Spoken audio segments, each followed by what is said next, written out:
So we're back. You pressed record. Yeah. Oh, calm. We're back. We're back with another episode of Filthy Fellas. I said filthy fellas, you know. Nah, I'm just joking. I always start with some kind of joke. Nah, but actually we're not back. We're forward. I don't believe in going back. It's Wow. just, we're always moving forward. So we're forward with another episode.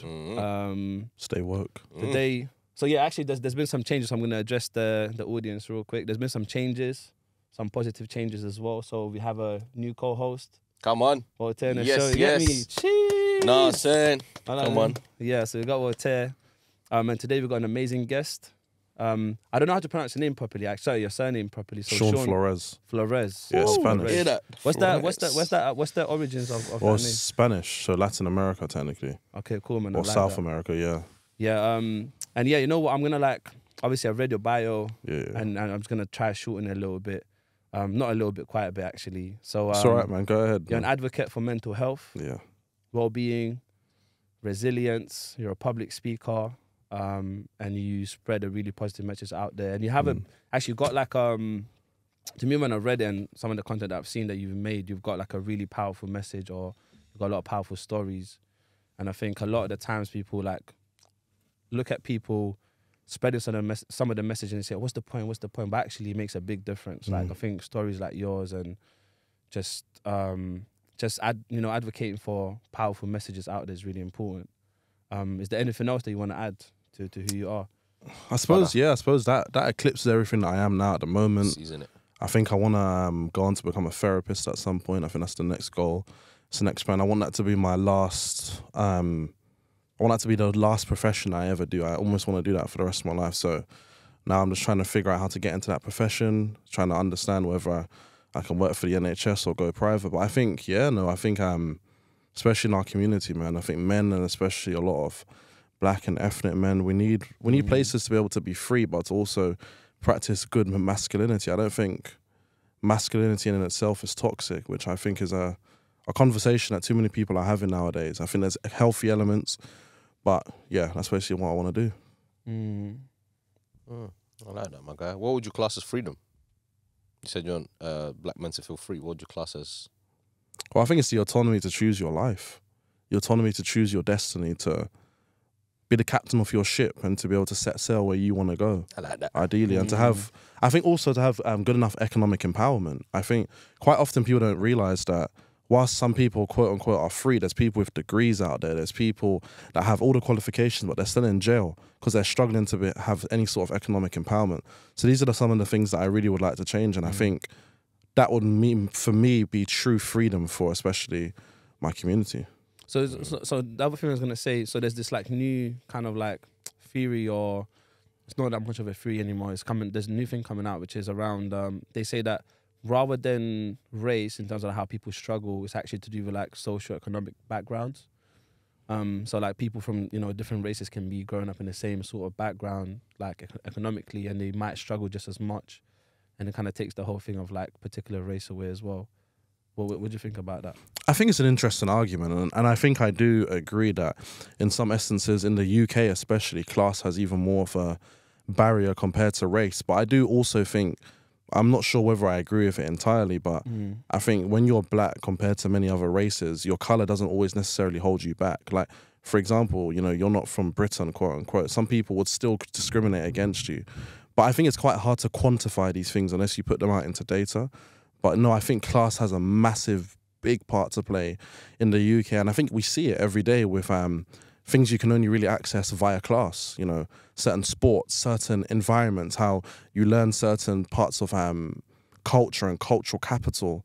A lot of my friend who went to boarding school, this is something we speak about quite often, he said going to boarding school, it gave him a very different experience than what it would have given him when he'd gone to state school. He said in state school, they teach you to be part of the machine, whereas in boarding school, they teach you to create solutions to problems. And if that doesn't have anything to do with class, I don't know what is, but class is obviously money. But I think there's also a racial element definitely tied in with that as well, for sure. But I do think it's a very interesting argument. I feel like I disagree on that point. Can't lie. The original point that you made earlier about class and race, because I feel like, even though we may still be the same class, I'm not saying that my race necessarily will hold me back, but it would never push me forward. No, that never is wrong. It would rarely push me forward. So I feel like it's a battle that we're always facing.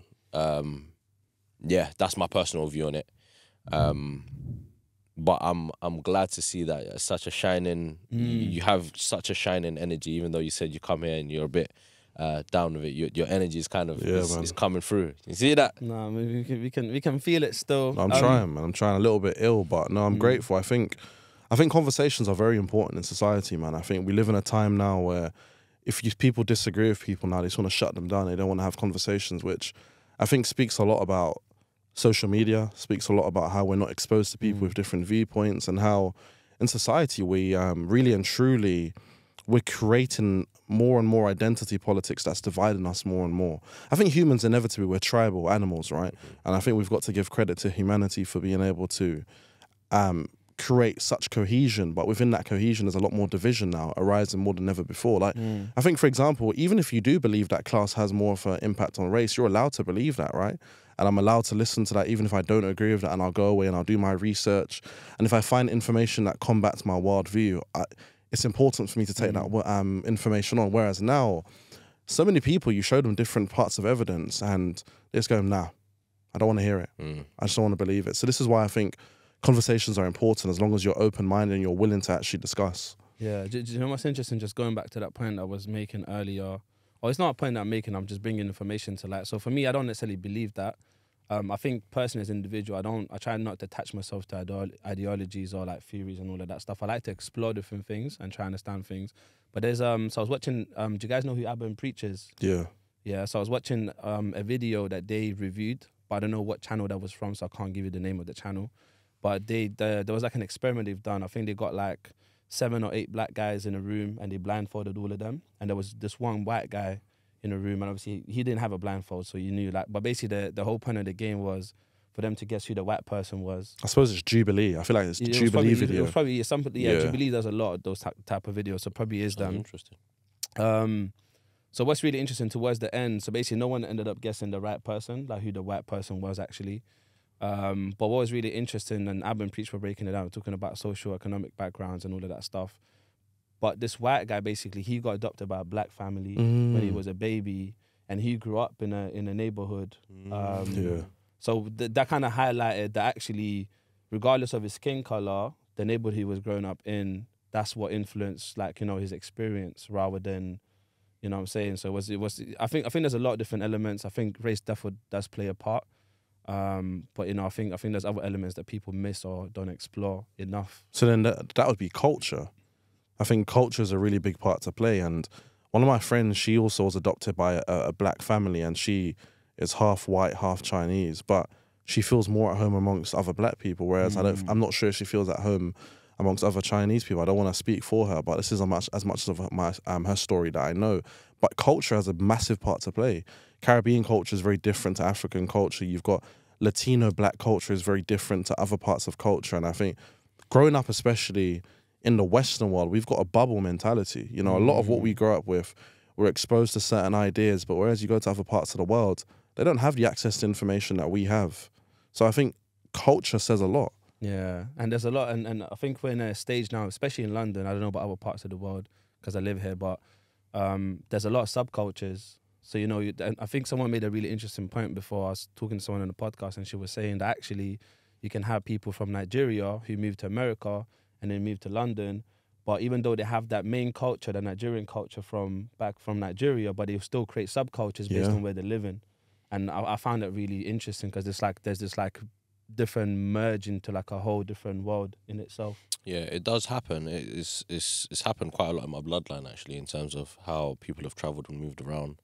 And you sort of get little pieces of all the cultures, and that comes together to build its own sort of culture.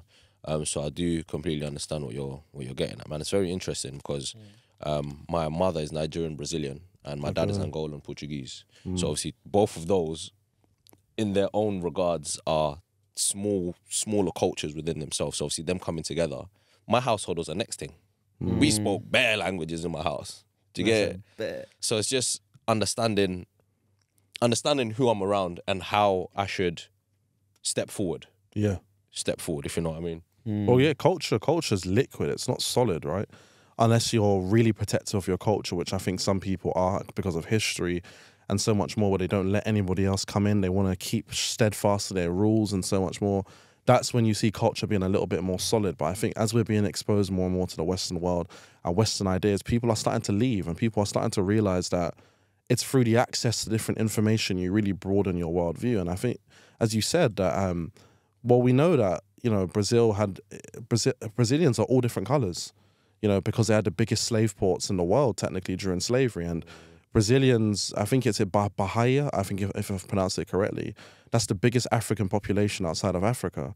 And there's a massive Japanese population even in Brazil as well. Even with Angola as well, you know, the Portuguese influence has had a profound effect. You know, you look at the way history has been shaped, and quite often it's been shaped by events of the past that have really changed the way we see culture today. And it's a hard conversation for people to have, that even some of the things that I speak about, how I want to move the needle but not diminish the Caribbean culture in any way, shape or form. But there's a lot of redundant ideas that I grew up with that didn't serve me. But that's because I was exposed to the Western world. Whereas when I speak to my mum, she says to me that's not what she grew up with. It's not what she knew. Like, my mum told me the first time she ever saw someone that was gay, it was in the UK. You know, like, she didn't see that in Trinidad, where I'm from. And just these things have such a profound, you know, impact on our lives. That's why I think culture is something we have to speak about more. But in speaking about culture, we can actually criticize, we can actually, you know, also talk about the things that make us happy within culture, but we have to be careful to not romanticize parts of the culture, if that makes sense. Yeah. And I think and I think when it comes to culture in itself, it's either going to unite people or divide people. And I think it's that thing of like, what am I looking for? Am I looking for something that's going to divide me from that person? Or am I looking for something that's going to unite me? Because there is that whole thing of like, the foundation is that we're all human, right? It's like we all have that in common. And I was going to ask you guys this as well, yeah. I actually believe that we're all related. Do you guys think we're all related? Or do you believe in that? Well, I suppose it's the idea, if we're all born from Africa, then we all technically be related. Is that as well? And then the other thing I was thinking about is like, on a slightly different element, I got 2 parents, yeah. My parents got 2 parents each as well. So that's 4. Then it's like 8 people, then there's 16, and there's whatever, 32, 64, and it just kind of keeps going in it. So at one point, we all come from the same thing, right? We all come from being a human. And I think what's maybe happened, different parts of the world, different conditions, we just shaped in a different way as we adapted. And we must have been around for thousands of years, man. Oh, undoubtedly. Because, you know, like, we can look at 100 years. It's like, that's even 100 years won't make that much of a difference within a human being. So we must have been for such a long time. Because even now they're saying that apparently the way we hold our phones, at some point this finger's going to bend if we keep obviously holding the phones in the future and all of that stuff. Well, you're right. And even if we look at the way modern life has us, you know, our hip flexors get shortened, our glutes shut down, our hamstrings get lengthened as a result of overcompensating for how much we sit down. And most people can't squat like a child. You ever seen children that can just squat absolutely arse to the grass? They love it. Yeah, and that's what I mean. The more and more you realize that we're changing who we are physically, you know, anatomically and so much more. But it makes a lot of sense that these things wouldn't have happened just over, you know, a day or a night. This would have happened as a result of constant change, and the evolving of our lives. And the human body has a fantastic way of adapting to the pressures and the needs put on it. So it does make a lot of sense. Yeah, even what you were saying before about the phone. Apparently, we have a tendon. We're starting to grow a new there's a tendon in our thumb because of the amount of use that we are just doing this all the time. Crazy. To get crazy scenes. And I just believe that, just due to the changes that we are going through as humans, like we're sat so much. I'm sat right now. Yeah. I'm sat right now. We sit so much, not even necessarily here, maybe on public transport, at home, when we're driving to places, when we're taking our bikes to places. We're just always sat. We're sedentary more than we ever have been. Yeah. So a lazy, friend of mine, shout out Aaron, by the way, he made this point. It goes when I'm driving, I'm actually sitting on the sofa. Yeah. Like, I'm sitting on the sofa. I'm on the train, I'm sitting on the sofa. Like, everyone's sitting on the sofa constantly. like doing whatever they're doing at that time. Some people argue it's psychologically preparing you to constantly be on the sofa. So there's one light question I wanted to ask you before I want to get after that question I want to get into a little bit into OCD, understanding what it is and what it means, if that's cool with you. Yeah, for sure. But one of the light questions I wanted to ask you as well is, have you guys seen so obviously some women get the whole BBO done. Yeah. For those who don't know what that is Brazilian butt lift. You can Google it if you More want. dangerous than heart surgery. Yeah, this is dangerous. People can die from it. But there's a new thing happening now. So there's a men's version of BBO, which is Or the DBL. no, it's not that. It's the long, so they can basically. We're coming back to that. Yeah. Yeah, we can come back to that as well. I don't know what that is, but I want to hear about that. You lying. I don't, bro. But it's the ones where they inject, I think it's some kind of acid or something to increase dick or penis length. Oh yeah, so and penis width. if anyone knows about any surgeons for that one, shout me. Man, Yeah, like. nah, I'm joking. It's a joke. But yeah, so the thing I was gonna say, people can basically make themselves taller now. Yeah. They can extend the legs. Lengthen, the lengthen. thing.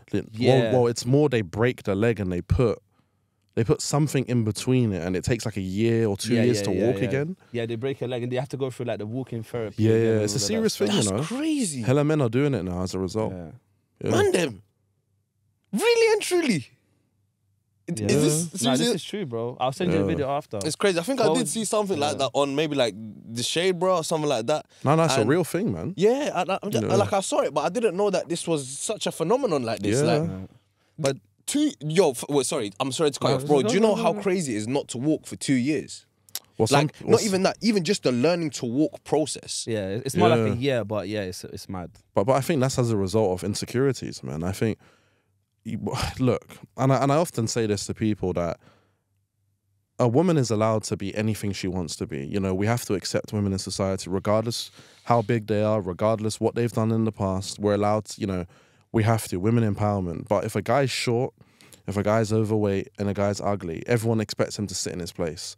And as a result of that, men are not earning as much money as they ever have been. Men who are short now, short men are the most disadvantaged in the workplace. Short men are the least likely to get promotions. Short men, they're not taken seriously by people. And you see that height has a big part to play in the romantic market, in people most CEOs in the world are 6'1" and above. That tells you something of how evolutionary we're drawn to height, we're drawn to size. And I think a good example of it is, if you look at like MMA fighters or Muay Thai fighters, you might not take them seriously if you see them on the street. But if you see a bodybuilder, you're more likely to be frightened of them because we assume mass means strength. And it really doesn't. Yeah, and the same way women assume quite often that height is a good indicator of a good partner, but that's more evolutionarily based. That's what I was gonna say. I think that's just more like it's not a conscious thing, right? It's something that happens subconsciously, and it just. I think some of it's conscious. Yeah, though. I think it starts subconsciously, and Yeah. they outrightly change that to a conscious factor. Well, obviously, there's evidence that shows as women get older, they can't be as picky because the biological clock starts to tick. And to a lot of people, that's offensive, but it's the reality. Cold hard. Like men, our earning potential goes up as we get older. Really and truly, the more and more men start to realize that your height shouldn't really matter in the grand scheme of things, but then you'd have to treat men on an equal playing field, regardless if they're tall or short. But then, do you know what? It goes back to that thing. So, like, obviously, I'll be honest. I don't know the origins of why women start doing BBL, but I'm guessing there's men out there who maybe liked certain aesthetics or they wanted something particular, so maybe they started doing because of that. And obviously, feeling insecure is probably the catalyst of that. But I think, and it's kind of like a similar thing to what I'm seeing in the conversations happening now. You get this. There's Just Lonely Things. There's you have other podcasts out there. Yeah. Anyway. So I'll start thinking about something else. But basically, so like there's a lot of conversation now where women are saying like, yo, like I want a 6 foot guy, I want this or whatever. So I'm not surprised that certain guys who might feel insecure might go, you know what, for me to get that woman, I need to. Well, social media has created unrealistic expectations. Some people don't realize if you delete your social media and you go and live in the real world, you realize the real world is a very different place, man. You realize that you realize that a lot of what's put on the internet is, it's an echo chamber. And it's within certain communities. Like when I've gone to certain debates and so much more, I'm not a big fan of the whole movement of, certain types of coaching out there, because I think it's not realistic and it doesn't play out in the long run. But a lot of it is just delete your social media and go and live in the real world. And I think as men, we're born and we're used to rejection, right? We're used to getting knocked back. We're used to someone saying no. We have to get on with it, and we don't really have any other choice, do we? We don't really and truly. So they say that, you know, hardship makes a man more masculine because he has to survive. He has to keep going, but it also breaks a lot of men. That's very true. Yeah, like not every man's built the same as a result of it. And it's easy for me to turn around and say, short men don't worry. Like, I'm not short, I'm 6'3", right? So I'm lucky, I've got a privilege to be able to live like that. But I think if we're going to equalize the world for women, we need to equalize the world for men as well. And some people would say the stuff that's happening now needs to happen to make society a better place. But I don't agree with that.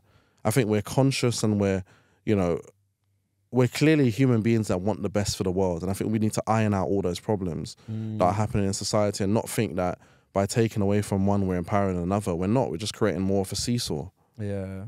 No, that's really interesting, man. And do you want to say No, something? no, go. Sorry. No, I was going to say, and I feel like there's a lot of things in the world that will basically suppress the real sort of mission that we're on, which is like making humanity like one and just connected and all of that stuff. And there's a lot, like even what you said about social media, like Instagram, for instance, like I look at it as like it's just a place for highlights. Like people post highlights. I don't, like now that I reflect on it, I've rarely posted anything, like any of my low moments. Like my low moments, I just go through it by myself. But every time I posted, it was something that I was in a moment of like maybe I valued or just it was like a high moment.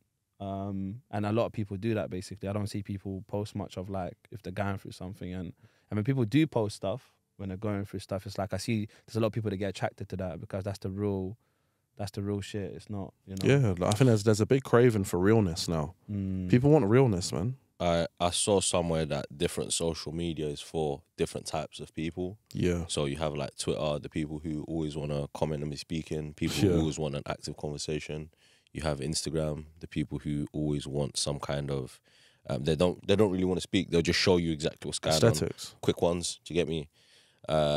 You had there's just a huge list of stuff. So it made me sit and think like, what type of person am I, and why am I more drawn to this form of like? I don't really tweet. I don't really tweet at all. If you see my Twitter is dry, come like a fish out of water. Serious, it's the next thing. But that's mainly why for that. No, just but that's mainly because the way society has you, if you make a mistake online, whether big or small, someone's going to point it out. Someone's going to point it out. Yeah. And you see me, bro, I've got dyslexia on the next thing. So the way I wouldn't really be concentrating in typing, I'll just type away and then go back and then realize I did fumble the bag. Just delete the whole Twitter, bro. All of it. But Well, there's people in newspapers now who they scan through people's tweets, they scan through people's Instagrams to find dirt to dig up on them. that's crazy. You know? Well, that's how they found Maya Jama's colorist tweets when she put down darker skinned women. That's how they found a lot of people like that, you know. That's interesting. Have you fire for you people. have you followed what they're called, Fresh and Fit? Have you seen what they're doing? Yeah, and I think I don't agree with everything that they do, but I think they're a classic example of they've got a target market. Their target market is Miami. They literally expose how stupid a lot of people are in Miami. But I think just going back to the target audience, I think a lot of the target audience are like, how can I say this without sounding offensive? I think men that are just like basically bums in life, and they need some kind of kick up the arse, and sometimes the kick up the arse is the harsh one because they give out a lot of harsh messages to men. But then let me ask you a question. We don't describe women as bums when they don't work. We don't really describe them if, you know, they're just doing whatever. We don't describe them as bums. We have empathy. We've got some sense of sympathy. If a guy's hard done by, right, and he's struggling in life, and I think there needs to be more of a sense of compassion. Yeah, do you know what? That's a good point. You know, I see that. Yeah. And compassion doesn't mean weakness, though. Compassion doesn't mean I sit here and I allow you to stay in it. I allow you to have your time to process it, but we've got to keep moving forward. And quite often for men, when men are angry, they turn inwards, right? And they go out and they become successful in the world. Like, that's why they say when rappers have trauma, what do? They get rich. They think being rich will solve all their traumas. It's true, and society really be playing on that, you know, because it's like, which artist was it that was going in a relationship and then they broke up? I think it was was it Rihanna and Chris Brown, and someone was, as soon as they broke up, they were like, well, Chris Brown is about to have some bangers, guys, get ready. Yeah. And like, would you not rather think, yo, like, let the man have some time to grieve, let him understand that he's gone. Wow. Even with Burna Boy. Mm. Even when Burna Boy broke up with Steph London. Well, apparently he cheated on her, but who knows? Yeah, I don't know anything about the situation. But you know, that proves that looks mean nothing in the grand scheme. It really doesn't. Like, yeah. I think a lot of women have decided that if I've got the nicest body in the world, if I'm pretty, that a man won't cheat on you. That doesn't buffer you from cheating. It has nothing to do with that. And I'm not saying that it's okay for men to cheat in any way, shape or form, but that proves the very point. Jay-Z cheated on Beyonce, that proves the point. Do you know what? That's interesting, because I think for me, my insight of life, or my perspective of life, is that personally, I don't look at people's skin color, like how much money I don't care about none of that stuff. Yeah, personally, it might have some kind of subconscious effect, maybe from conditioning in the past, but I really don't care. What I really care about is how much of a human is that person, because there's going to be a different spectrum of how human that person is. By human, I mean like how much they care about other people. And also, what are the values? I think values is something that people don't talk about. It's very, very important, because you can see people's values through actions and how they deal with things, and it will just come out. You don't have to talk to them about it. You'll see them through actions. So for me, it's just that thing of like, that's what people don't understand. It's like, people might look in a certain way, they might have a particular car, whatever, but their values might be mad. Well, yeah, there's a great book I'm listening to about happiness, and it was talking about there's like 4 archetypes of happiness. There's the rat racer, who he doesn't care about the process. He only cares about, you know, getting towards the end goal. He cares about the 9 to 5. Everything matters at the end goal. And even when he gets there, he just keeps going on this hedonistic treadmill. And then there's also the nihilist. The nihilist doesn't believe in any sort of happiness. They believe in sadness, depression. They think nothing ever gets better. It stays the way it is. And there's one more, if I'm trying to remember correctly. There's I can't remember the other one, but there's also the happiness archetype, who they learn to love the process. They learn to really enjoy every single day that comes with it. And I think that's a massive part of values. I think a big part of values is to try and remain present in the moment, whereas I think a lot of us aren't always able to do that, because we're always worried about the next thing. And in society, we're taught that if we don't have our heads screwed on, that we should be worried about something, you know? And I think meditation always reminds us to sit in that present. Yeah, personally, I've realized myself that I've been too away on socials and not in the present moment much. So like, I've been on a few holidays this year, and every time I went on holiday, like, I'd rarely bring up my phone to snap what I'm doing. And that's a good thing. But looking back, it's like I don't have the memory. The memory is with the person who was actually taking the pictures. Do you get it? But I have the moment. I have the enjoyment of what was actually happening there and then. I think you can use it to your advantage, though, right? You can take some pictures, and then you can go out. The other thing I was supposed to say was the hedonist. The hedonist only cares about pleasure. Pleasure is the only thing that's super important, and that's another archetype. But I think you can use social media and you can use your phone to your advantage. You can still take photos and enjoy the moment. But I think one of the things we see is, you ever spoken to young kids nowadays? Kids are glued to their phone, because psychologically they're addicted to social media. And I think we're all guilty of it in some way, shape or form. For example, a lot of us are guilty of this, and I'm guilty of this, that the first thing we do before we wake up, when we wake up, is we check our phone. Very first thing we do. Yeah. We don't brush our teeth. We don't do a lot of other things. We check our phone, because phones have become such an integral part of our lives. But awareness is half the battle. If you could go on holiday and take photos and still enjoy it, but not be stuck on your phone, why not? Yeah, I need one of them old school, and the thing just comes out at the bottom. But do you know what? And on a slightly different perspective, like, for example, like, you're someone that appreciate.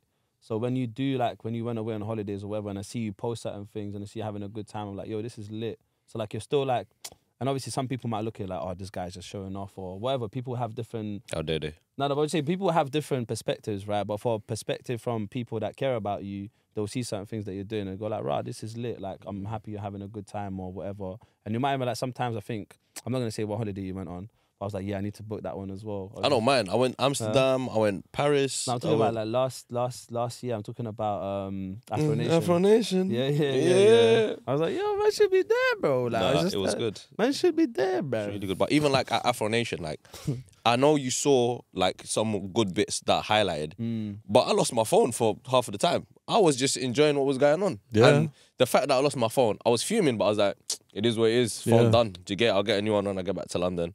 For now, just going to enjoy what I've got in the present. Luckily, I came back with my phone. Whoever put my phone in the bush, yeah, cool. But yeah, I managed to find my phone, come back to London. But it's just being stuck in the moment, Yeah. being stuck and actually enjoying the present. Man, it was delicious to the taste. Yeah. Do you know what's funny about that word? It's a present, isn't it? Like it's the actual present. It's a gift, yeah. It's a gift, man. The present moment's a gift. Yeah, bro, OCD, man. Obviously, I know a little bit about it, but I feel like you can probably explain a bit better. Like, what is OCD? And I guess, like, I've kind of got a question for you as well. Let me just pull it up real quick. We'll go one at a time. Huh? We'll go one question at a time. Guess what's OCD? And then I have a following one after. Yeah, no. OCD is obsessive compulsive disorder. It's a mental. Technically, it's a mental illness, a neurodivergency, if you will, where your brain can create unwanted, repetitive, intrusive thoughts that are ego dystonic, meaning it's against your values. So in the sense of, for me, during my breakdown, I was terrified I was going to hurt people. I was terrified I was going to be a sexual assaulter, like a killer and whatnot. I was terrified that I was gay. I was terrified I was suicidal. So it was throwing these thoughts quite at me quite often. That's the best way to describe OCD. And a lot of people think OCD is just about cleaning and symmetry, which is, it's as a result of the media, but these conversations set that straight. Because that's what I was looking into. I was like, after I looked into it, and you know what's funny? Yeah, I'm guilty of that. Because like I was, that's what I used to know, and that's because of the media or whatever. That's what I've been kind of, I used to think like, yeah, OCD is like, I know I got a friend, he's kind of like always wants to clean things or whatever. And I started looking into it, I was like, actually, it's way more than that. And I guess like one of the things that you said on one of your clips that I've seen, you said that people should seek diagnosis as soon as possible. Yeah. And I guess like my question is like, how does being diagnosed help? And like maybe like what changes after that? So for me, I was living with it for about 5 to 6 years. I was living utterly and entirely in my head. I wasn't in the present. It took me a very long time to get to the place where I am now, where I can still have the thoughts. It just does not bother me the same way that it does. OCD is not, it's not the umbrella that shields me from the sun. This time it's the stick that I walk alongside with to help assist me in life. That's the best way. That's just the best way for me to describe it. That was hard. What? Actually, I thought of that. Put that in a book somewhere, Jay. I thought of that off the spot, actually. Yo, but trademarked to my man over here. Trademark 2023. Yeah. But yeah, no, I'd say that's the best way to describe it. But for me, the diagnosis helped to give me clarity in the sense of now I understood I wasn't gay, I wasn't going to hurt women, and I wasn't suicidal. I realized that my relationship with my brain is now very different in the sense of you can't believe every story that goes on in your head.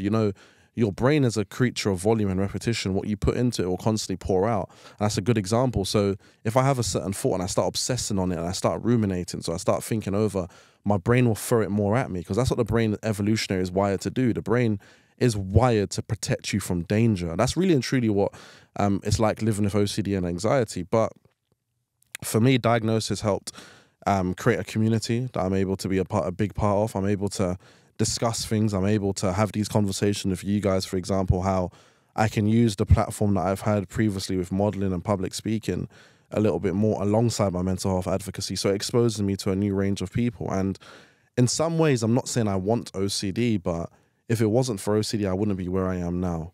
I think I could have been a very different person. People have killed themselves as a result of OCD because they can't deal with the thoughts. They feel like the thoughts say something so bad about them. They feel like they're a terrible person. And diagnosis really gave me a lot of clarity.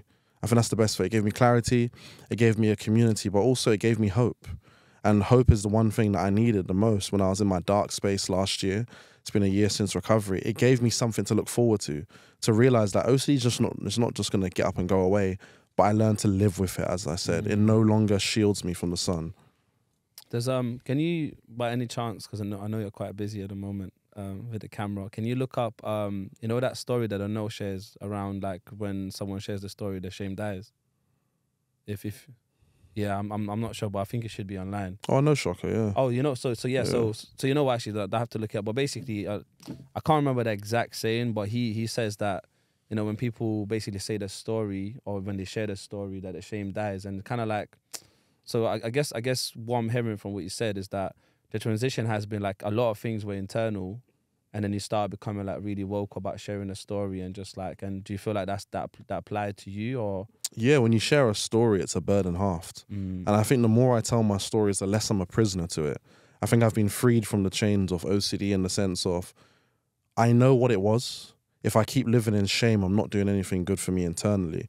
And people like Shocker, like he's a big inspiration. Obviously, he's been sectioned 4 times, which he talks about openly.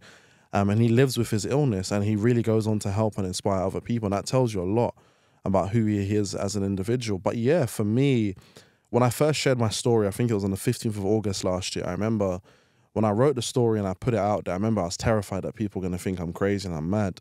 But so many people reached out to me and said, I have OCD as well. Thank you for sharing your story. I was able to just create a community out of the hardship that I went through. And that's why they often say on the other side of pain, there's purpose. And I think that's what I've been able to find really and truly. But yeah, sharing my story really, it killed a lot of the shame for me. I lived in my head. For 5 to 6 years, I just lived internally. I was terrified that if I spoke to people about my thoughts, that they'll just think I'm a terrible person. And for a lot of people, I know they're the most well-meaning, but if you tell somebody you're having certain kinds of thoughts, some people are like, hey, bro, like, you're moving a bit mad, you know? Or like, yo, like, what's going on? They can put more fear and anxiety into you. So from doing that, now I want to get the tools on top of my lived experience, but therapeutically speaking, to be able to help other people. That's beautiful, man. That's so powerful. A person that I hold really dear as well, Robin Lockhart, he actually talks about, I can't remember exactly. Yeah, Come on. You know what I'm saying? But yeah, he talks about, I don't know how many thoughts we get. There's like 50,000 or 100. I don't Something, know. yeah. It's like 60,000 or something like crazy. But he always says like, look, but not what our thoughts are. Yeah. And it's just about like, if he acted on every single thought, then we'd be crazy. Like everyone would look at every single person crazy because it's the intrusive thoughts, and if you get a lot of these intrusive thoughts. And he spoke about meditation earlier. So one of the things that I do in the morning, and I struggle with it afternoon, I try to do it in my workplace sometimes, but I can't because there's a lot of stuff going on. But in the morning is the best space where I sit down for 10 minutes in silence. And people call it meditation, but I don't. My thing is just I sit in silence, and I try not to shut my brain off. So I just notice what the thoughts are, what are the thoughts that's coming in, and just kind of look at them and go, this is really interesting. And yeah, you practice non-judgment. Yeah, rather than just saying that, I need to get this thought out of my head. Yeah. I look at it and I go like, oh, that's interesting. And I wonder where that's coming from. I think that's the issue with OCD. A lot of people with OCD, they go, no, I can't have this thought. No. This means I'm a bad person. That's what the brain goes, oh, all right, cool. They've paid attention to this thought. Let's throw it back at them. Let's throw it back at them. And the more they resist it, the more it keeps coming back. Absolutely. So it's like a tug of war. Yeah, when you learn to let go of the rope, you learn to just be like, I think there's a great metaphor in something called ACT, which is acceptance and commitment therapy, which I've done. I want to go back to. It's, let's say you're driving a ship, right? And there's these demons on the ship, and you accidentally have opened the trap door. These demons come and they're poking you, they're prodding you, they're screaming at you. I want your attention. You just got to keep driving the ship. The minute you pay into these demons, you stop driving and you'll crash. So the best way, like, it's an incredible way to think about meditation. You let the demons sit there, and eventually they're like, bruv, this guy's not giving us no attention, you know. So it's almost like that annoying fly or that child who wants your attention. Eventually they'll die down. Eventually they'll be like, oh God, I just can't get their attention, you know. Yeah. No, I agree though. I agree. It's something quite hard hitting about what you're saying, because there's some people who actually haven't heard it. There's some people who this is brand new information for them. So I'm just happy that you're actually here to tell your story, man. Once you got diagnosed, would you say that I say they because it's obviously a systematic thing, but yours is quite personal to each individual. Would you say that you were sort of ushered towards more therapy? Would you say you were ushered towards more the medicative route? Would you say what were your steps forward from once you were diagnosed? Going on all Nah, bro, once you were diagnosed, committed, bro. what were the next steps going forward? So for me, what happened was when I look back and I was under different institutions such as IAPT, you know, like Improving Access to Psychological Therapy. They a long time ago believed I had OCD, but this is how you know I wasn't in the headspace. Like, I wasn't reading their letters, but I lived in my head, like, constantly, 24/7. What happened for me, and let me explain this. So I was seeing somebody, and when I was with them, I was high on cannabis, yeah, and this intrusive thought popped in of rape. I lost my shit, basically. There's no other way for me to put it. I became so terrified I was going to act on my thought. I remember I tried to convince myself I was hearing voices.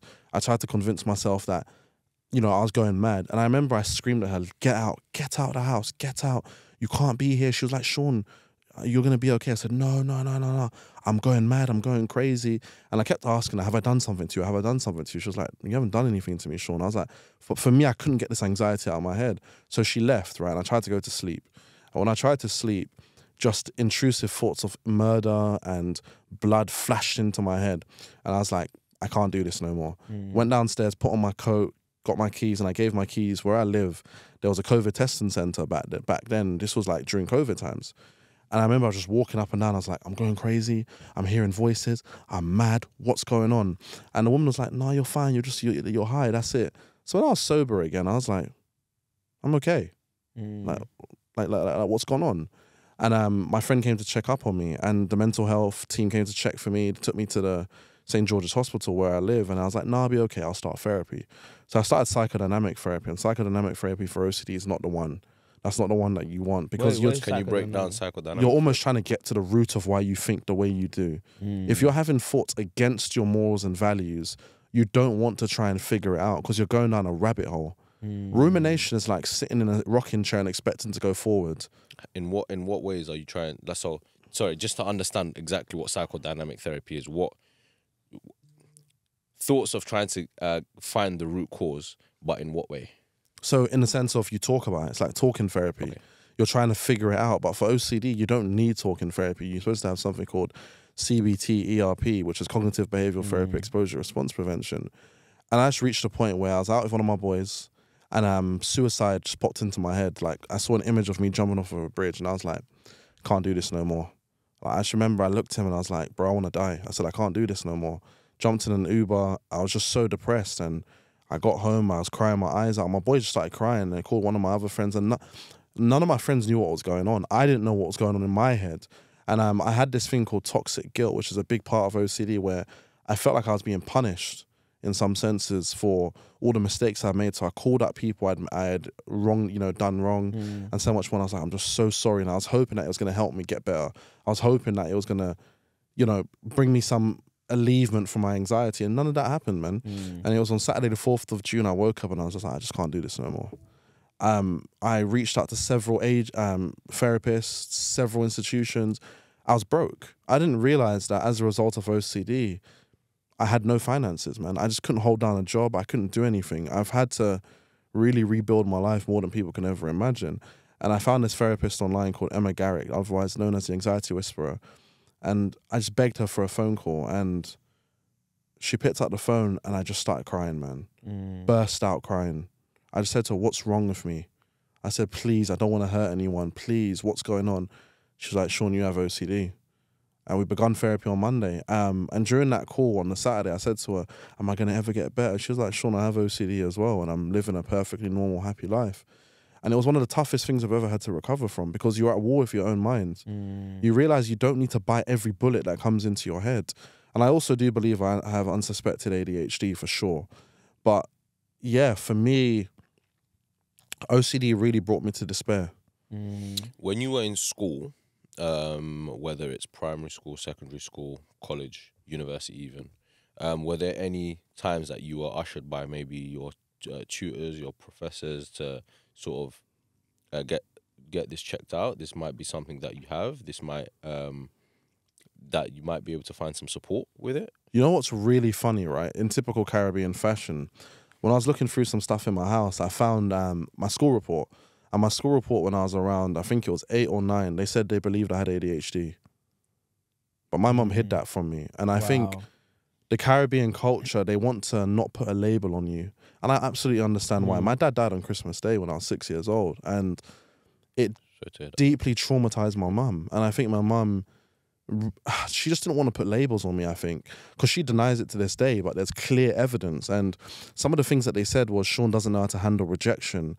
I was like, wow, this makes a lot of sense. Because even in my friendship groups, I used to feel really personally attacked when if I agree to do something with you, let's say if we agree to do something, I'd rather you turn up late than not turn up at all. If you just cancel on me last minute, it gets to me and I take it personally. But now I've had to learn to distinguish myself between some people's issues are more deep rooted than your existence will ever be. And sometimes it's just not personal to you. And I didn't realize that that was a symptom of ADHD. A lot of these things are symptoms. It's a neurodivergency. But there's a lot of strength that comes with ADHD, such as we know it to be the novelty-seeking gene. If it wasn't for people with ADHD, people would argue that we wouldn't have explored humanity and explored society and traveled all across the world.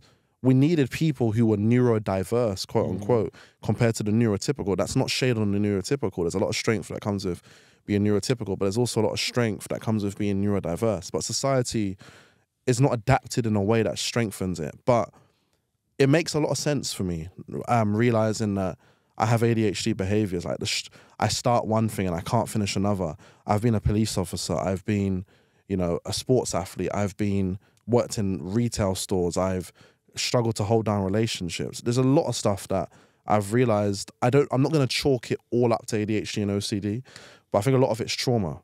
And we know how trauma exacerbates certain neurodivergency symptoms. So yeah, to some regards, I probably would have been ushered, but I've only recently found that out now. But do you know what I think is really beautiful? It's about, they say that to realize or to work on a problem, you first have to accept the problem. First, we need to know what the problem is. Agreed. And I think what's beautiful about it is just like you're recognizing certain things. And I think for me as well, in my past, like I had to recognize certain issues. But until I accepted the issues, until I said, that's actually a problem, I couldn't work on it. Because I was basically ignorant towards it, because I'm like, it's not actually a problem, it's not actually a problem. Yeah. But when I kept telling that to myself, the problem became bigger. Absolutely. To the point where it gets so big, it's just like, I have to go, you know what, that's a problem for me. And when I go, that's a problem for you, now it's cool, how do I work on it? Well, the idea is when you run from pain, pain will always chase you back. Unresolved issues don't get any smaller, they get bigger and bigger as time goes on. It's the idea of, if you sweep the dragon under the carpet doesn't go away and the dragon doesn't go away, it just gets stronger and stronger. And that's the best way to think about a lot of the problems in your life, that it's going to be hard to confront. You've got to confront a lot of issues, and I've got a lot of issues still in my life I want to confront, right? I found out I had a half-brother. He died, unfortunately, when I got the chance to really, have a conversation with him. I've realized that a lot of my childhood, there's a lot of issues that I really need to sort out. But that's why I say that you can't ignore your problems in the hope that it's just going to go away. And I think for a lot of men, sadly, there's a couple of guys in the gym that I've got big respect for and big reverence, and they see a lot of the work I do and they hold me to high respect, and I'm grateful, because that's mandem, do you know what I mean? Mandem who don't look down on me any less for what I've gone through. They respect me, right? One of the guys was like, his mum's got cancer, she's terminal. And I'm like, bro, it's okay to be upset. And you can see the guy wants to cry on the gym floor. And I said, bro, it's all right, He's like, nah, man. He said, I got to get my money up, got to get this workout in, I got to work. And I was like, bro, it's okay, bro. That's actually like the opposite. Like it's almost like he's looking for ways of coping. And sometimes this is what I explore as well, what I've been exploring the last year. Some people got coping mechanisms, right? They might seem, obviously not even might seem, they are positive. So some of them might be gym, might be getting the extra money, whatever it is. It's a positive thing. But however, it doesn't work on the foundation of the issue. Like his mum still got cancer. Like whether he gets the money up, whether he works out more, even after she passes away, whatever he does after that, even if it seems like positive, he's still not dealing with a foundational issue. The problem is still there. It's true, man. You know what I'm saying? It's really true. And I think sometimes that also deals with, it also relates back to how people are how people deal with their feelings, Yeah. Some people just can't, they can't cry. Some people can't cry. It's a thing. Some people don't cry because of the environments that they're in. I remember quite strongly from when my grandma died. Like it sounds bad, but I was around too many family members to lay down all of the tears that I wanted to. Do you get it? I still cried, but when I got back, and I was in my room, bawling. Bawling, waterfall, serious, crying.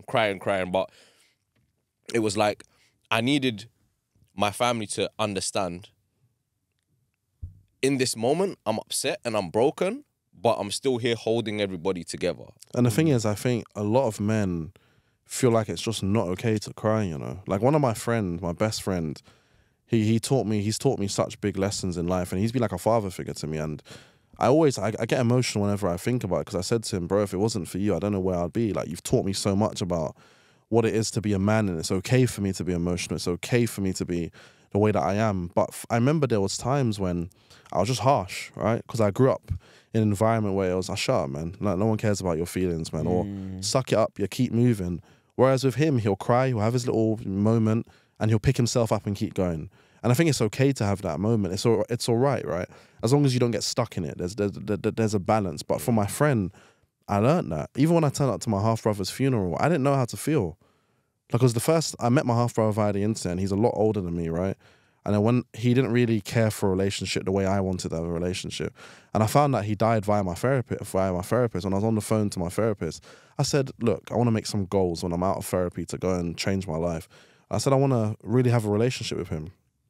Typed in and found out he died. That was it. I didn't really have a chance. And my dad, he has one more kid that neither of us know about. So I'm on a journey I'm seeking meaning, right? But even with my dad, when my dad died, it was only last year I really processed how much I miss my dad.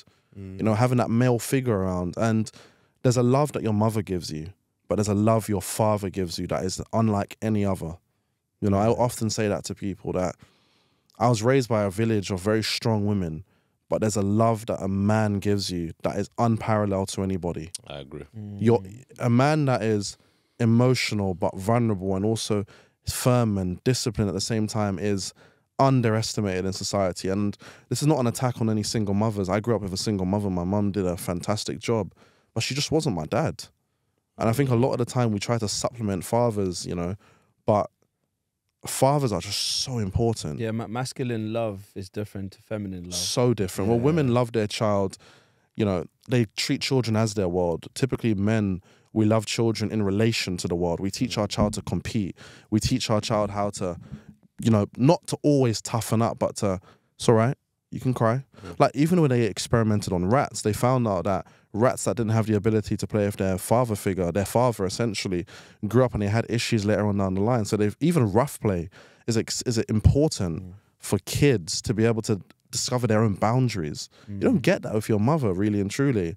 That masculine love is so important. And even if you think about Will Smith, right? Remember that scene in Fresh Prince of Bel-Air where he's upset that his dad just doesn't want him? Oh, my days. Yeah. That there's a heartbreaking scene. There's a lot of men out there for father wounds. So many. I'm not sure if you've seen, there's a clip on Instagram where there's this grown man holding this man and saying he's rocking him. And essentially he has this retreat for healing the masculine wound, essentially. And some of the comments are mad, right? So some people say, some women especially, I notice, go, there's a healthier way to express emotion. If I saw my man doing this, I'd lose respect. We can't police how people find healing, right? And I think we can't do that for men either. A lot of men like sport. A lot of men like to go down to the pub and have a little drink with the boys. A lot of men them just like to cook. That's therapy for some man. But yeah, and I often say to women that if you want to meet a man in his and see who he is deep down, go to where he finds happiness and peace. Go to where he finds sanctuary. If you scream and shout at a man, you're not going to get what you want out of him.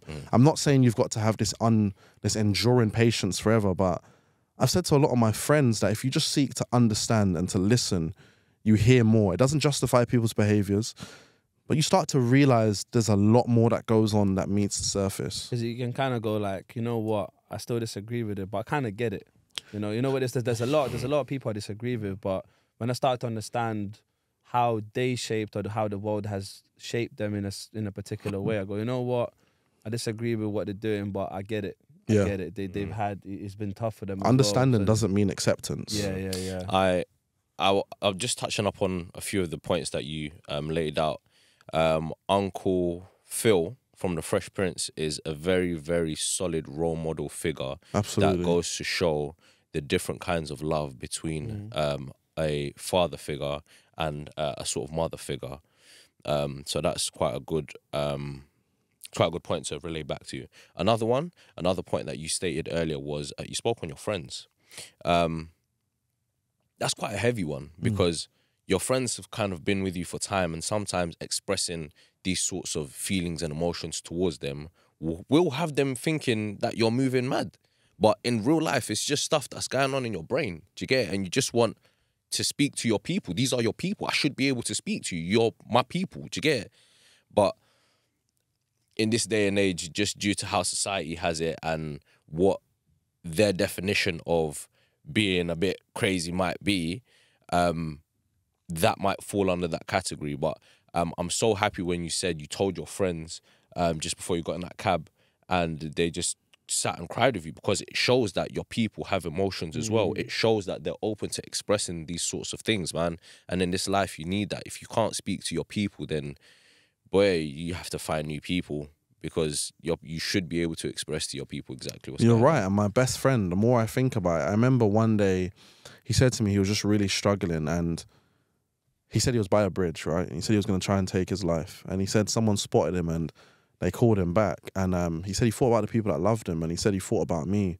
And it made me break down in tears. And I said to him, bro, you can't do that to me, man. I said, regardless whatever you're going through, just know it's temporary and know that I'm here for you as a friend. Do you know what I mean? But like him, he's used to not being able to open up about his emotions. You know, he gets laughed at and mocked at. And I was guilty of that too, that he was a direct reflection of me. My best friend Malcolm, he constantly reminded me of everything that I was, but I didn't want to be. Does that make sense? Yeah. Do you know what? My views on suicide have changed a lot in the last year. I've actually done like quite a few trainings and other things as well, and I've been learning about what it means actually to do that in first place. And there is the element of like sometimes people can't cope with the pain anymore. Yeah. So the pain gets so strong. So I think back in the day, it used to be like, oh, like why would someone do that? That's bare selfish. And Agreed. Yeah. I was kind of like thinking like that, but then when I've learned actually what it is for them, the pain gets so difficult that they don't know what else to do, and it's kind of like it's almost like the last resort, just to take that pain away. Like, I called Samaritans 3 nights in a row when I was willing to take my life. I was thinking, how do I do it? What do I do? And I remember when I was sleeping, before I slept, I was like, I can't sleep. I'm just so anxious. And I said to myself, I don't sleep, I'll wake up and I'll kill myself. And fell asleep and I woke up and I just started crying. I was like, how could I think like that? I wrote suicide notes. And there's a lot of men out there who feel the same. One of my boys, a photographer as well, he had his heart broken by somebody and he just felt so emotional. And I cried with him and he said, bro, the first time he's ever seen someone have emotions with him. Men just need to feel heard, listened and understood. And I think we're in a better time than we ever have been, but there's a lot that needs to change. Yeah. You know, like even when I'm on the bus, right, or the train, and man, them are screwing me. I'm just like, bruv, you man are going through some sort of PTSD or something to view me as some sort of enemy. And now I no longer take it personally. I'll be like, bro, you good? And they're like, oh, yeah, I'm good. Like, you nullify the effect. Do you know what is so mad? That is such a thing, you know? Yeah. Like, man, them screwing the you. amount like of man them that will screw you and you just nod like, yo, my guy, you saying you're good? Bro, everything just changed. Yeah. Do you get it? And it's why? It's because men are, I think, a lot of guys are used to survival mode. Bro, like, I've lived in survival mode. I've done things that I didn't want to do to survive and make money and get it how I had to. But I'm not going to talk about it here simply for the sake of reputation. Wrong podcast. Yeah, there's some stuff I won't talk about. But I think a lot of people just really don't realize that there's a lot of men suffering, you know. Think about it. If there's a man there, if one of my boys, he was working, right? And he was staying with me for a while and he smoked weed every night. And it reached a point where I was like, bro, what's going on? And he said, no, I'm fine, man. He said he's good. I was like, nah, there's something that's not sitting right with me. And he just said to me one day, he said the full-time job was just getting to him. He said he's got no time for anything else. Comes back from work. All he can do is smoke a blunt. He can't even train. He can't do anything he wants to do. But that sadness there creeps in if another man doesn't ask him, bro, what's wrong, man?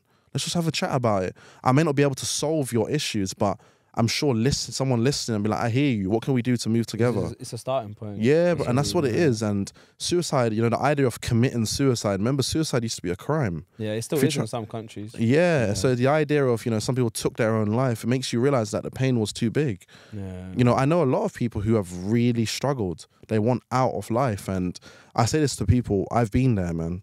I wanted to take my life. I had hardship. I had darkness. And I'm so happy that I didn't allow my temporary feelings to make permanent decisions, because that would have changed people's lives forever. And you know what? And from a perspective of like, so obviously I do youth work. Well, I don't do as much frontline youth work anymore as I used to, but I think what shifted for me as well, that judgmental part has disappeared, and because I'm not judging the person no more for wanting to do so, like I'm able to have open conversations with them. It's actually more useful than if I came from, yo, like, you're selfish, you're this, you're that, because that's very judgmental. And actually for that person, it doesn't even make it easier for them to even open up and talk about it, because they're thinking like, right, like, I'm talking about this thing, but you're judging me and you're saying all of these things that you perceive it to be rather than actually understanding me, which is a whole different thing. Just a quick one. Yeah, the point that you spoke on earlier, guys, speak to your people, man. I've been screaming it every time I get on the pod. Speak to your people. Everybody has a different watering hole. Some people be down the pub. Do you know what? I realize where mine is. Mine is online on Fortnite.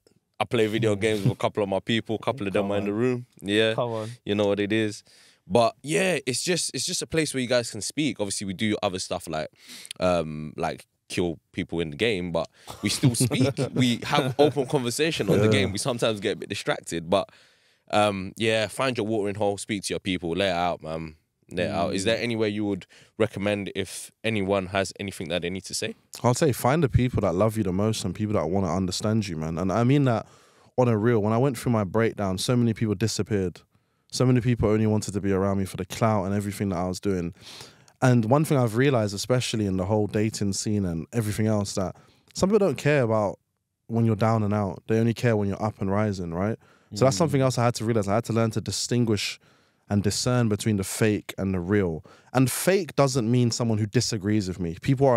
My friends and I disagree on so much stuff, but I know at the end of the day that our relationship means more than the argument that we've had.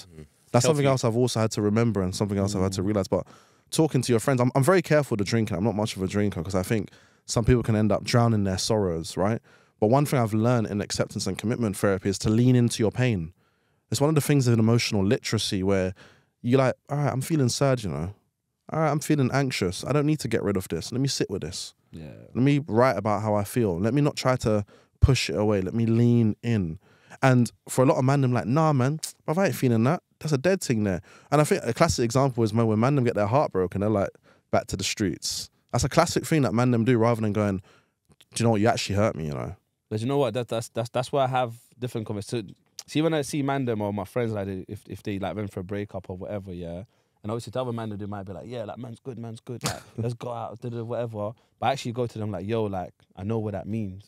I know what do you want to talk about it properly? Because obviously there's a side that man just suppress, and sometimes they pretend like nothing's going on. Yeah, but they're hurt deep down, you know. You know, some people argue that men love stronger than women. Because they say men love with no real conditions.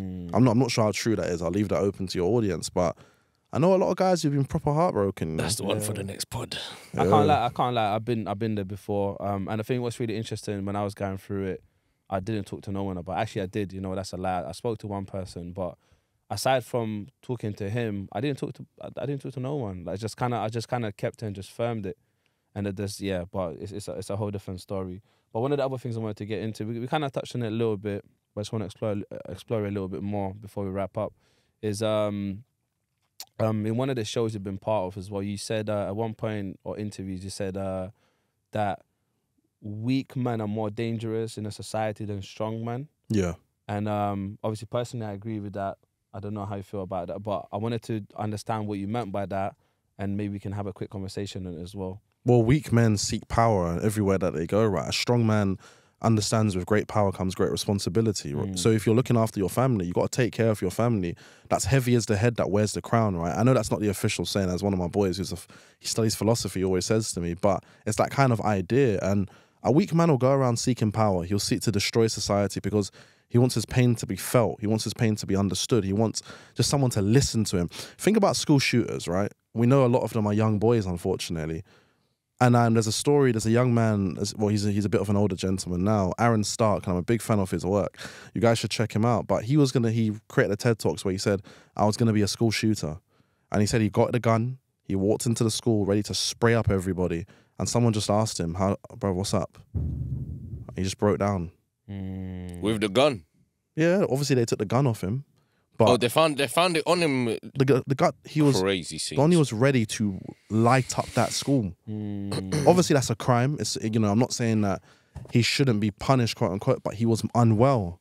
Yeah, there was something going on, and I think all of those scenarios, and again going back to seek to understand, I'm not saying it's justifiable. I think it's a very horrible thing to do, but you can see how clearly there's been something there. So maybe the young person's been bullied by someone, or maybe something's going on in the family life, or whatever. But most of the time, there's been some kind of altercations with students, or some kind of like not fitting in, not having friends, and a lot of the times there's been this common sort of theme, and it's like, how long does society need to like understand, or how long do they need to get to that point where they go, you know what, actually this is a problem? But I think it's kind of like, it's difficult to teach that to young people, because I feel like young people, the whole thing of like the frontal lobes are not developed yet. Yeah. So the actual logical decision making is not fully there yet. That's why young people do dumb shit sometimes. That's why if you ask a kid what you give, well, look, if you think about like a good example is Justin Bieber. When he got access to his millions, what happened to him?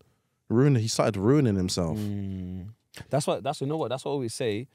It's good to get rich later than sooner, because when by the time you get to like 30, it's like you live the life, you understand things differently, you understand money differently. So that way the money becomes an asset rather than a liability. Because someone gets rich at like 18, 17, 20, whatever, like young age, it's like they don't know what to do with it. They're not there yet. And plus, think about all the vultures flying around. Yeah. Thinking like, I can benefit off that kid or whatever. It's crazy, man. It's crazy. So just going back to the weak men are more dangerous in society than strong men. I just wanted to say one more thing. So I see it slightly differently, and I'm going to ask you guys I'm going to give an example. Let's say if there's a person A at a workplace, yeah. So there's person A and person B, and let's say person B is always coming in late, like doing madness at work or whatever, just basically moving mad. And then the person A doesn't challenge person B. Is that a weak or a strong man? Well, I think part of being a man is confrontation, right? I think with men, like, for example, we know, like, let's say you offended me. We know there's a threat of physical violence. You know, we could scrap, but it's easier for us to squash things, right? Because we can be like, bro, I don't like the way you spoke to man. And you may or may not agree, but I think we can hash it out. And I think confrontation is an inevitable part of life. You cannot avoid confrontation. And I think people that avoid confrontation are dangerous people as well, because they'll let something keep going on and keep building and keep building and then burst. That's what I say. That would be, so I say for me, as in my perspective, that would be a weak man. So a person that's not challenging another person or not confronting someone about something. And I think going back to that point of like, I think that creates a worse society, because then we're not actually moving forward. We're not developing. We're not becoming better because we're letting each other down as a man. We're not challenging certain things, and challenges mean growth, right? It's like if someone's being challenged, there's a potential for growth. People might not always take it, but there's a potential there. Well, a good example is, as I said, my boy who was smoking every night. Like it's not confrontational, but I was like, bro, what's up, man? Like, I'm seeing your smoke, and I felt a bit guilty to ask him what was going on, because obviously it's his life. He's smoking what he wants to smoke. But for me, I felt like I would be a bad friend if I didn't say anything to him. It's not confrontational, but it is challenging him. Yeah. It's bringing him out of his norm. He doesn't normally, you wouldn't normally ask him that. Normally he just goes through what's known as the rat race, and you pulling his mental out of that for a moment sort of allowed him to open up, man. Yeah, good on you, bro. Cool. Facts. Just before we do wrap up, would you have any, let's say someone was going through this on like a deeper level, is there any websites or any numbers that you might know that'll be able to help people out in, well, short term, long term, both? Yeah, no, I often say to people, my DMs are open, so you can come and speak to me. I'm not a therapist. I only do what I do via lived experience. I'm trying to help other people, but there's charities out there that will help. But I think sometimes, quite often, finding somebody who's going through a similar experience means a lot, you know. Quite often, I think speaking to charities can feel very distant and quite taken away from the issue, which is not always the case. Sometimes that can be the case. But yeah, my DMs are open. There's so many charities out there online. There's so many individuals like me who are telling our stories. But don't hide your pain. Give your pain a voice. I often say to people, you know, don't allow your pain to stop you. You still deserve to be alive, and so much more. Yeah, I like that. Is there anything you like to promote? Anything you're working on? I've got my TED Talk coming out, actually. So I delivered it on the psychedelic revolution and the idea of how potentially psychedelics could bring about a mental health revolution by giving people a chance at life again. Obviously, there needs to be more research. We need to change drug law and drug policy to be able to do better research into psychedelics and more. Yeah, I've got a lot of exciting stuff coming up. I just released my next article in the Metro about how when I was in the modelling industry, I had quite disordered eating. I wouldn't say an eating disorder because it was undiagnosed, but I'll say definitely disordered eating. I starved myself and more. But I've got a lot of more exciting work coming out, man. I would say to people, just stay tuned. And I'm always trying to push the needle and have very important conversations. And I'm willing to talk to anybody and everybody. What's the handle so they know how to find you, my guy? I'm sure you're going to put it in the show notes, but it's at the Shaun Flores. So TheShaunFlores. You know we're going to put in the handle. It's going to be there. But I'm guys, gonna slap it in there. Yeah. And then just the last question, the one we usually close with. You know what's crazy? Today, all the questions kind of flew out. The traditional podcast question that we usually ask, which is cool. Something new, but we're switching up a little bit. But the one question I wanted to ask you, and we always close it with this, and I'm going to annoy Aladdin right now, but what's your message to the world? What is the message you want to put out there? The world needs you even when you think the world doesn't need you. You're not as insignificant as you think you are. You know, you're genuinely somebody that has meaning and purpose. And as I said, through pain, you'll find purpose. On the other side of pain is always some sort of purpose. If you're struggling right now and you want to give up, keep going. If you're in pain, you might as well get a reward from it. It's quite often what I say to people. Tough times don't last. Tough people last tough times. And that's something I've really realized. That's beautiful. That's beautiful. Have you seen a video of that guy when it says tough times don't last, only tough people? Yeah, I've seen it. Tough And it goes, time blah, blah, never blah, blah. lasts. What does it do? Tough time don't last. It's Only like, tough what was that? people Was the last last. bit that he does? Blah, blah, blah, blah. It's true though. It's Guys, true. this has been a fantastic episode of Behind the Scenes. It's not. Stop it, bro. Stop it. Now, do you know what it is? Yeah. I think there's nothing more beautiful than being able to sit down for an hour and a little bit and actually walking out of the conversation thinking, yo, I've learned something new. I'm going to develop because of this. It's planted a seed. And like you said, conversation is really powerful, man. So Yeah, it's been fantastic, man. No, man, I'm nothing honoured but I'm able to gratitude. do that for sure. yeah, Fantastic conversation. nothing but gratitude, man.